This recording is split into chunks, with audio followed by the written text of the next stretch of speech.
The worst team in the SEC, Missouri, comes to take on the Aggies in College Station and sweeps Texas A&M. What does the future hold for this baseball team and its head coach?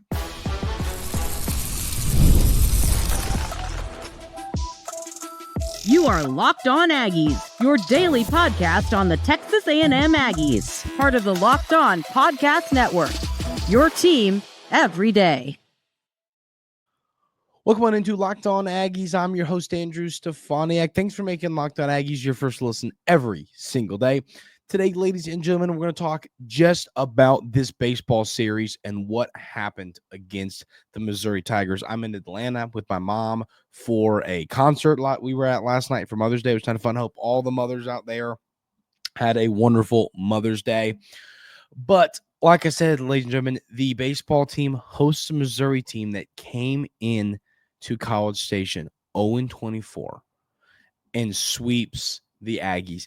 I mean, absolutely inexcusable, horrible weekend for a baseball team that was red hot. I mean, the baseball team, aside from, what happened against the Longhorns and those, a big series win over LSU, big series win over Arkansas, big sweep of South Carolina, massive series win over Tennessee. This team was hot. Then you host a Missouri team that we're talking about this like this is a series you should sweep. Why? And I said it, it's not often that you say this is a series that you should sweep. Well, when a team comes to you 0-24 in conference play, you at least should win the series. And not only does Texas A&M not win the series, they get swept by a historically horrendous baseball team. First game, the Aggies lose 6-9. This one felt incredibly frustrating, knowing that there was a lead. I mean, the Aggies were ahead in this game 6-1, and then Missouri puts up 6 runs in the top of the 9th inning to end up getting the W.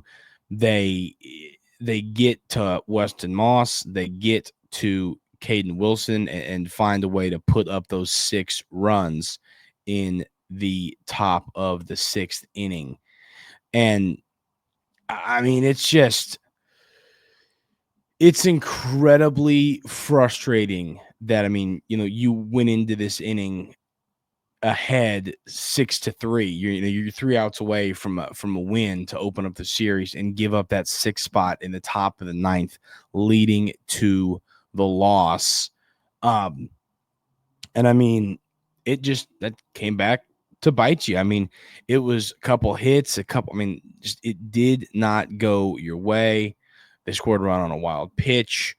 That to me was the most, and I almost wonder, was that loss so deflating that Texas A&M kind of just was down for the weekend? And even if that's the case, that shouldn't happen.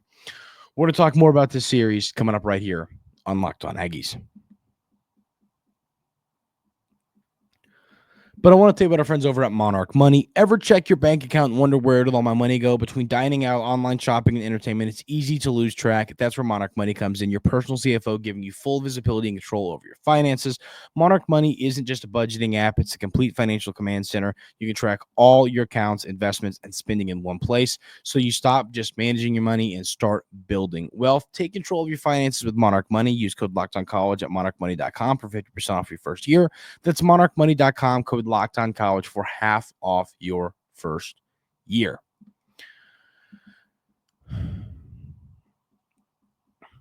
So game 2 in this series, you lose 1-4. I mean, just another game where there's just not a whole lot of offense for the Aggies, to the tune of 2 total hits, one from Hensler and one from Cash. I mean, you just can't get anything going. I mean, it was a full-on bullpen day for the Missouri Tigers. I mean, 2.2 innings, 3.1 innings, 1 inning, 0.2 innings, 0.1 innings. I mean, it was a full-on bullpen day.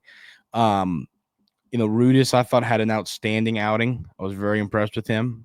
And it just wasn't enough. You couldn't get any offense going against a team that has a 9 ERA, a team 9 ERA, and you got 2 hits. Really, really frustrating.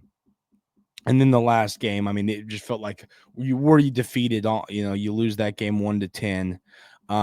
Another game where the Aggies put up a whopping 2 hits compared to Missouri's 15 hits. Lose this game 10-1. Just get the doors blown off you. They score 3 and they put a 2 spot up in the first, which had to be a little bit frustrating. And then they put up 3 runs in the 6th, 3 runs in the 7th. And it just was too much for a team, once again, that only found a way to collect 2 total hits, and one of those being a solo shot from Caden Sorrell, leading to the sweep. So now we're kind of sitting here in a spot where you're saying to yourself, I mean, I've talked about that magic number. I think that magic number now, and I mean, I've seen some folks talking about this on social media. I think that magic number now is thrown out the window because you're sitting here. You lost to a team with the RPI. Our RPI dropped like 20 spots because of this loss, because of this being swept by the Missouri Tigers. And so you're now sitting in a spot where it's like, I mean, I don't think even a sweep of Georgia, I don't feel confident us getting in the tournament.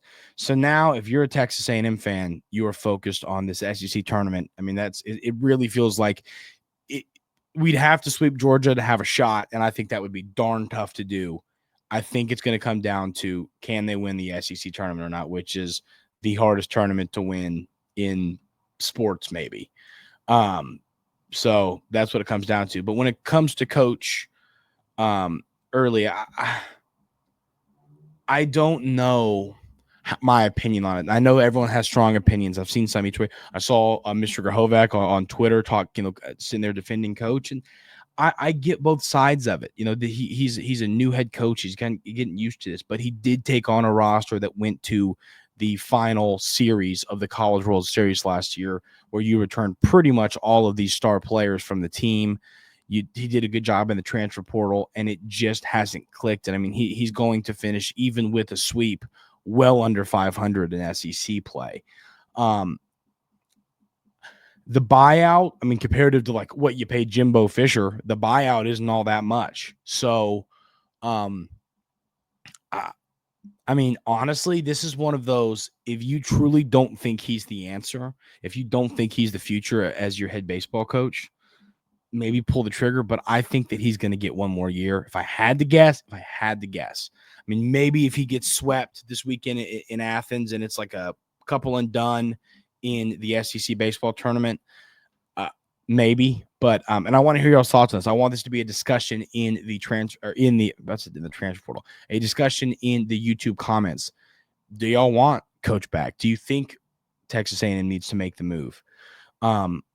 This roster was good enough to win a championship, and obviously some things happen. You had some injuries. You've had some players maybe not have the season you were anticipating. There's been some different concerns at some parts of this season, but at the end of the day, this baseball team, and I'm going to have to sit on this for a few more days. I don't want to make an emotional, hey, go ahead and get rid of them just because of an ugly sweep, but I want to hear y'all's thoughts. How do you feel right now? I mean, we're a little bit kind of broken up from it's Monday, so the series is, I guess, behind us now. So I want to hear y'all's thoughts on this in the YouTube comments.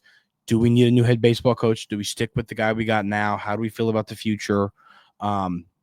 Really frustrating weekend for Texas A&M baseball fans. A weekend that should have been filled with excitement for the future, should have been a series win or a sweep to set us up for a run in the NCAA tournament. And on the flip hand, really, it's sent this team kind of home and packing. So really frustrating weekend. Want to hear y'all's thoughts on the future at Coach and the future of this team.